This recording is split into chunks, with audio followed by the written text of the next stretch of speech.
तो अभी रिसेंटली एक क्राइम थ्रिलर मूवी आई है जिसका नाम है सेक्टर 36 और इस मूवी की स्टोरी रियल इंसिडेंट पर बेस्ड है। और आज इस वीडियो में मैं इस पूरी मूवी को डिटेल में एक्सप्लेन करने वाला हूं, तो फटाफट से आप लोग रेडी हो जाओ, वीडियो को शुरू करते हैं। और वीडियो में आगे बढ़ने से पहले मेरी आप लोगों से एक छोटी सी रिक्वेस्ट है, अगर आप लोगों ने मेरे चैनल को अभी तक सब्सक्राइब नहीं किया हो तो चैनल को सब्सक्राइब कर दो और साथ ही साथ इस वीडियो को एंड तक जरूर देखना और अगर वीडियो अच्छी लगे तो लाइक भी कर देना। तो मूवी की शुरुआत में हम देखते हैं कि एक बंदा सोफे पर टांगे खोलकर उल्टा लेट कर टीवी पर SBC देख रहा होता है, जिसका फुल फॉर्म है सब बनेंगे चूड़िया। अब अगर आप लोगों ने इस बंदे को नहीं पहचाना तो मैं आप लोगों को बता दूं, इसे आपने 12th फेल मूवी में देखा था।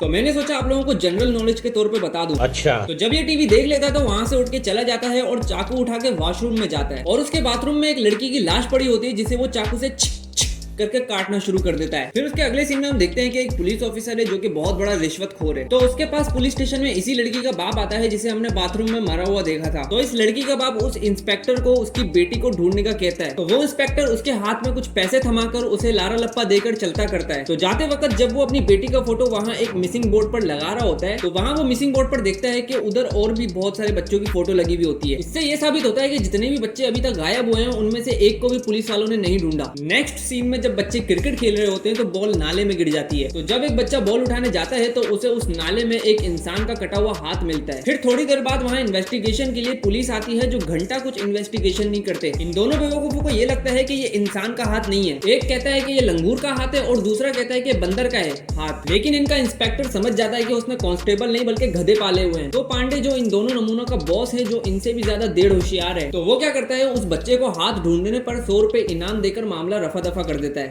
सही खेल गया मैन। अब ये सारा सीन प्रेम एक घर में से देख रहा होता है। फिर रात को जब वो 100 रुपए वाला बच्चा अंडे लेने जा रहा होता है तो प्रेम उसे चॉकलेट के बहाने किडनैप कर लेता है और उसे मारकर उसके छोटे छोटे टुकड़े कर देता है। फिर हमें एक पास्ट का सीन दिखाया जाता है जहां हम देखते हैं कि प्रेम अपने मामा के साथ कसाई का काम किया करता था, पर उसका मामा हवस का पुजारी था। वो प्रेम के साथ गंदी हरकतें करता था। तो इसी तरह एक दिन जब वो अपनी दुकान बंद करके प्रेम के साथ कार्यक्रम करने वाला होता है तो तभी प्रेम अपने मामा को छुरे से मार देता है। फिर हमें प्रेजेंट का सीन दिखाया जाता है जहाँ हम देखते हैं कि प्रेम ने जिस 100 रुपए वाले बच्चे को पकड़ के मारा था उस बच्चे की बॉडी में से कुछ ऑर्गन्स एक बंदे को दे देता है और बाकी बॉडी पार्ट्स को वो अलग अलग जगह फेंक देता है। उसके बाद हम देखते हैं कि एक इवेंट में इंस्पेक्टर पांडे जब नाटक वगैरह कर रहा होता है तो वहाँ एक आदमी अपनी बेटी के गुम होने की कंप्लेन लेकर पांडे के पास आता है, पर पांडे उस बंदे को सीरियस नहीं ले रहा होता और ऐसे रिएक्ट कर रहा होता है जैसे उसे इन सब मामलों से घंटा कोई फर्क नहीं पड़ता। लेकिन जब वो बंदा पांडे से ये कहता है कि अगर मेरी बेटी की जगह आपकी बेटी होती तो तब भी आप कुछ नहीं करते, तो ये सुनने के बाद पांडे को उस बंदे पे बहुत गुस्सा आता है और वो सारा ब्लेम उस बंदे को दे रहा होता है। खैर अब ये सुनने के बाद पांडे को अपनी बच्ची की बहुत ज्यादा फिक्र होने लगती है।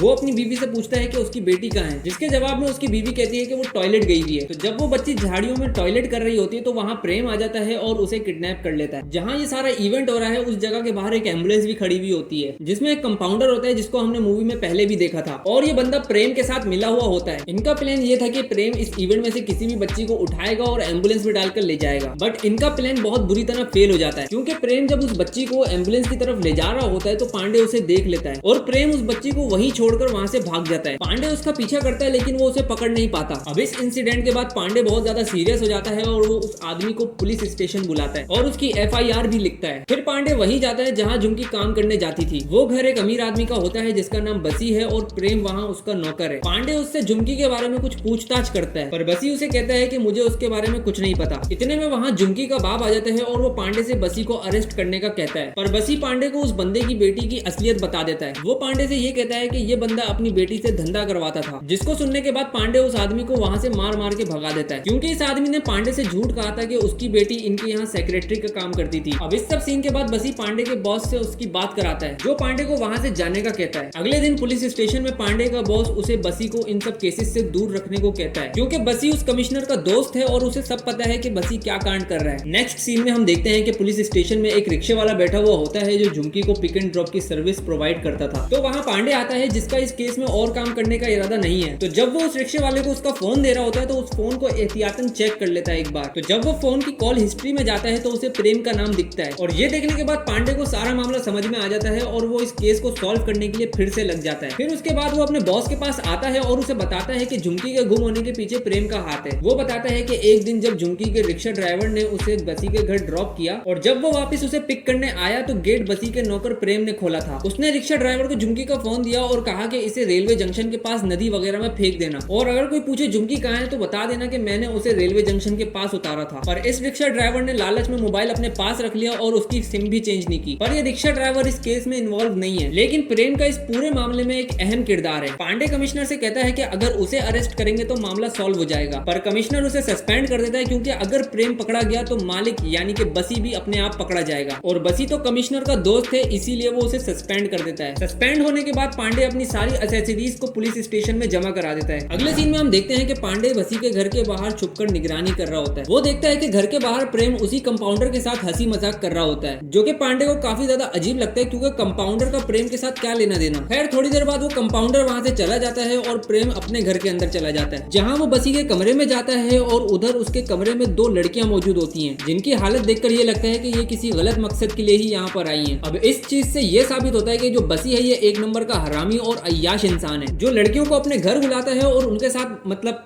समझ जाओ क्या करता है।